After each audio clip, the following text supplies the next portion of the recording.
لە ساڵی 2009 ڕۆژی هەفتەی کانونی یەکەمی هەموو ساڵێک لەلایەن پەرلەمانی کوردستانەوە وەکو ڕۆژی ئاڵای کوردستان دیاریکراوە.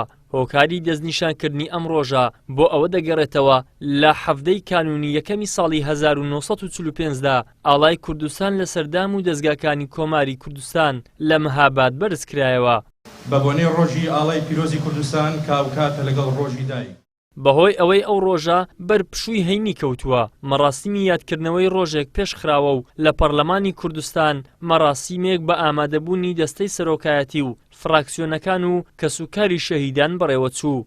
بە بۆنەی ڕۆژی ئاڵا پیرۆزبایی لە گشت پێشمەرگەکانی کوردستان و خانەوادەی سەربەرزی شەهیدان و تێکرای خەڵکی کوردستان دەکەین. پەرلەمانی کوردستان هەفتەی 12 هەموو ساڵی کە ڕۆژی ئاڵا لە هەرێمی کوردستان. ئێمەش وەکو پەرلەمانی کوردستان هەموو ساڵی ئەم یادە بە بەرزی هێنن و دەکەین و ئەمڕۆ کەش بە ئامادەبوونی دەستەی سەرۆکایەتی پەرلەمان و فراکسیۆنەکان وەروەها نێونەری خانەوادەی سەربەرزی شەهیدان ئەوانش لێرە ئامادەبن و ئاڵای پیرۆزی کوردستان بەرزکران ناو باڵەخانی پەرلەمانی کوردستان.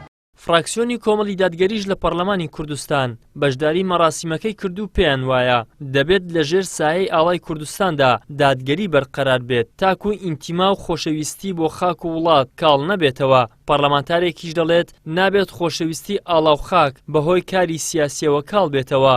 ئێمە بەڕاستی ڕۆژی ئاڵا بە ڕۆژێکی گەورە وەسفەکەین و ڕۆژێکی گرنگە لەلای هەموو تاچێکی کوردستان و ئێمەش بەش بە حاڵی خۆمان بەڕاستی شانازی ئەەکەین کە وەکوونەتەوەی کورتخاوەنی ئاڵا و ڕەمز و شیعاری کوردبوونی خۆمانین. بەڕاستی ئەم ئاڵایە پێویستی بەوەیە کە هەمووانمان لەژێر سایەدا یەک ڕێزی و تەبایی و ئاشتی بپارێزین و دادگەری و عەدالەت و یەکسانی لەژێر دروشمی ئەم ئاڵایەدا بەڕاستی بەرجەستە بکەین و پێویستە لەژێر دروشمی ئەم ئاڵایەدا بەڕاستی عەدالەت و دادپەروەری ببێتە پارسەنگ.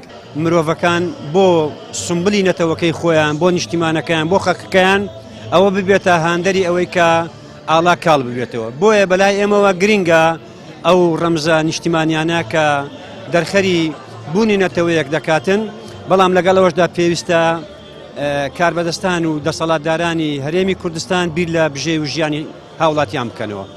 خاک و ئاڵا و جلی کوردی لە گرنگترین ڕەمزە نیشتیمانی و نەتەوەیەکانی گەلی کوردن، بەڵام لە دوای ڕاپەڕینەوە وردە وردە ئینتیمای خەڵک و توێژی گەنجیش بۆ ئەو ڕەمزانە بەردەوام بەرەو کاڵبوونەوە دەچێت. ئەوەش بەهۆی خراپی حکومڕانی کوردی و بەکارهێنانی ئەو سیمبولانەیە بۆ دەستکەوتی حیزبی و کەسی.